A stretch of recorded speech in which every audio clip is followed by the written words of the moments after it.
কিংবদন্তি জোকোভিচের অপেক্ষা বাড়িয়ে অস্ট্রেলিয়ান ওপেনের নতুন চ্যাম্পিয়ন কার্লোস আলকারাজ প্রথমবারের মতো অস্ট্রেলিয়ান ওপেনে জিতে সর্বকনিষ্ঠ খেলোয়াড় হিসেবে ২২ বছর বয়সে সবগুলো গ্র্যান্ড স্লাম জয়ের কীর্তি গড়েছেন এই স্প্যানিয়ার্ড। রড লেভার অ্যারানায় ফাইনালে এই প্রথমবার হারালেন ৩৮ বছর বয়সী জোকোভিচকে।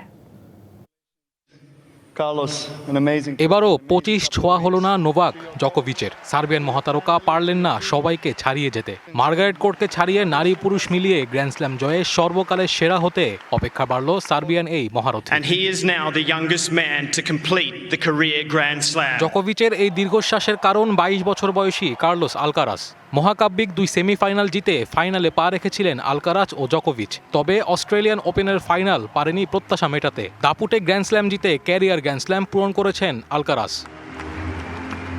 কালার এক্সপার্ট এবং মাইল্ড অন হ্যান্ডস টেকনোলজি সমৃদ্ধ অরিক্স অ্যাডভান্স ডিটারজেন্ট পাউডার, আপনার লন্ড্রি এক্সপার্ট। শুরুটা বুড়ো হারের ভেলকি দেখিয়েছেন জকো। ৩৩ মিনিটে প্রথম সেট জিতে নেন ৬-২ গেইমে। দ্বিতীয় সেটে হয়েছে উল্টোটা। এবার ৩৬ মিনিটে ৬-২ গেইমে জিতে সমতা ফেরান আলকারাজ। তৃতীয় সেটে আলকারাজ জেতেন ৬-৩ গেইমে। তবে ৫১ মিনিটের স্থায়ী এই সেটে প্রতিটা পয়েন্ট নিতে লড়াই করতে হয়েছে স্প্যানিয়ার্ডকে। শেষ সেটটাই হয়েছে সবচেয়ে লম্বা। ১ ঘন্টা ২ মিনিটের লড়াইয়ে ১২ নম্বর গেমে প্রথম সার্ভিস ব্রেক করতে পারেন কেউ। টাই ব্রেকে ৭-৫ গেমে সেট জিতে প্রথমবার নরম্যান ব্রুকস কাপ আলিঙ্গন করেন আলকারাজ।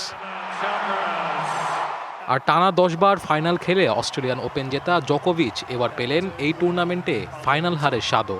৩৮ বছর বয়সে ফাইনালে পা রাখাও তো চারটিখানি কোনো কথা নয়। Naim Hamid, DBC news.